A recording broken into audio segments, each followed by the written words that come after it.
Kingdom of Sicily, a place that saw a lot of action over the centuries. It was a powerful state that existed from 1130 all the way to 1816, covering Sicily itself, the southern part of the Italian peninsula, and even parts of northern Africa for a while. It all started with Roger II, who founded the kingdom after the Norman Conquest. This was a follow-up to the County of Sicily, which had been set up earlier in 1071. Now, Sicily was split into three regions: Val di Mazzara, Val di Mon, and Val di Noto. After the Normans came and went, we see Charles of Anjou briefly take control, but that didn't last long because the locals weren't having it. In 1282, a big uprising called the Sicilian Vespers kicked Charles out. From then on, the island came under the crown of Aragon, while the mainland part of the kingdom stayed under Angevin rule, which became known as the Kingdom of Naples. By 1407, after the crowns of Castile and Aragon united, Sicily was ruled as a Spanish viceroyalty. Things got even more complicated during the War of the Spanish Succession, when the island was taken over by the House of Savoy, only to be traded to Austria in exchange for Sardinia in 1720. Eventually, a branch of the Bourbon family ruled Sicily until the Napoleonic era. Finally, in 1816, the Kingdom of Sicily officially merged with the Kingdom of Naples to form the Kingdom of the Two Sicilies, which later became part of unified Italy in 1861. But before all of this, the Norman Conquest set the stage. By the 11th century, Norman mercenaries, originally from northern France, were hired by different powers in southern Italy. Roger I was the one who successfully took Sicily from the Muslims.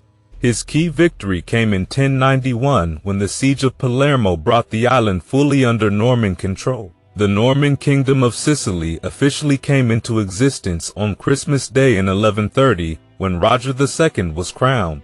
He combined all the lands he inherited, including parts of southern Italy and the Maltese archipelago. He even supported an anti-pope, which caused a lot of tension, leading to invasions by the Holy Roman Empire and the Byzantines. But Roger held on, and after capturing Pope Innocent II, he was officially recognized as king in 1139.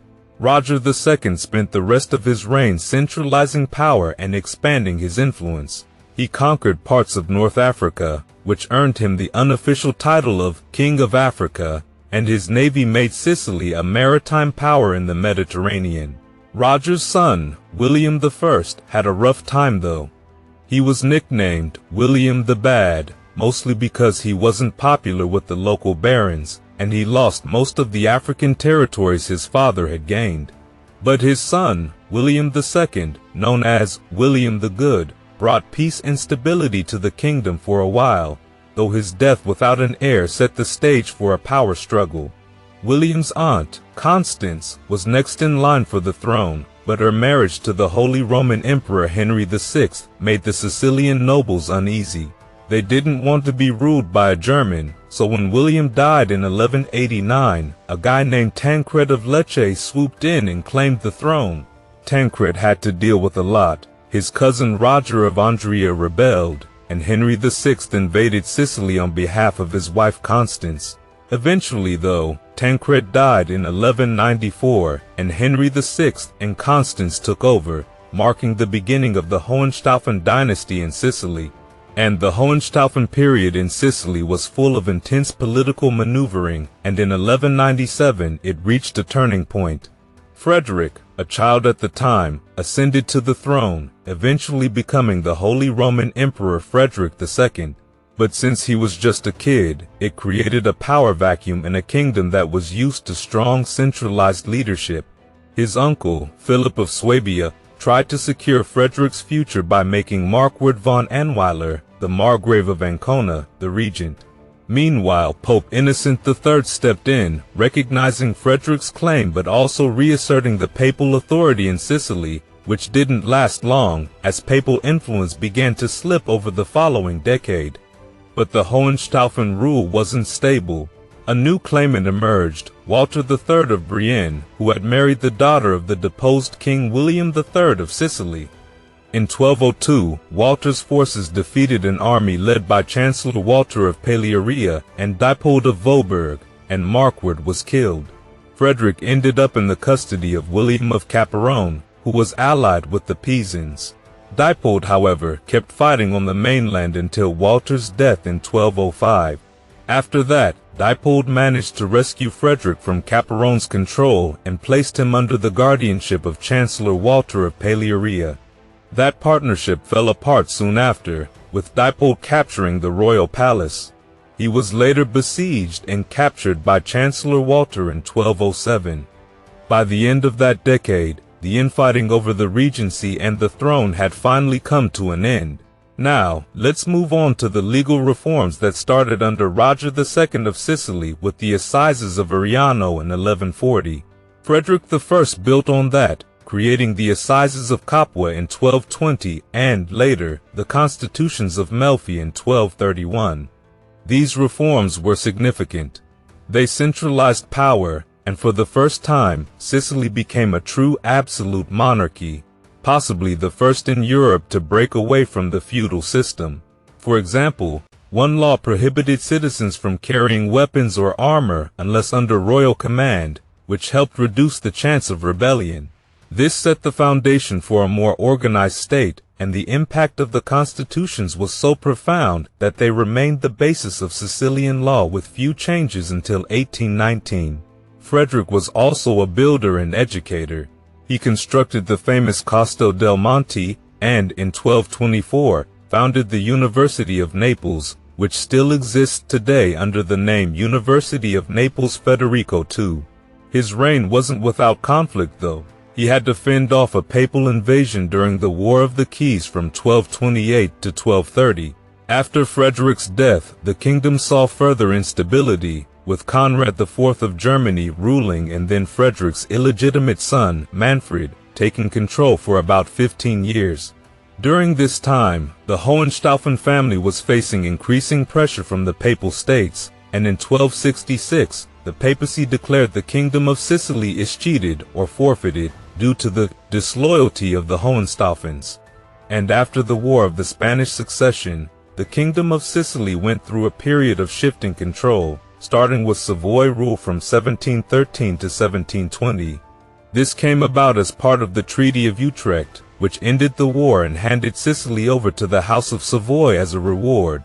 With that, Victor Amadeus II became the new king. He visited the island in 1713 but didn't stay long, returning to his mainland capital, Turin, a year later. His son, the Prince of Piedmont, served as regent while he was away. However, the peace didn't last.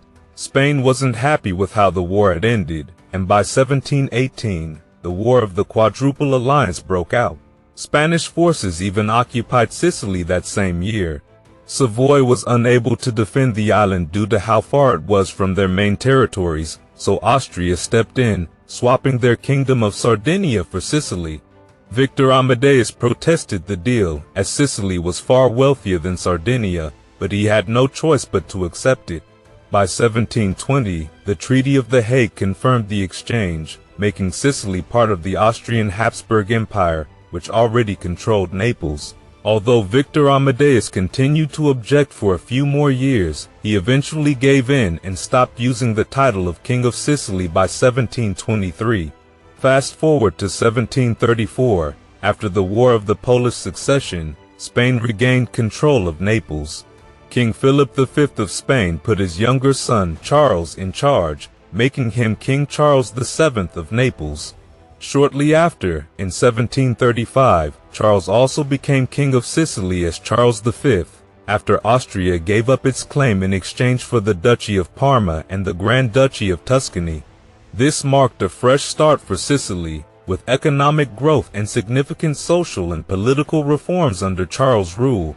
Many public works and cultural projects were initiated during his reign, which lasted until 1759, when he ascended to the Spanish throne as Charles III.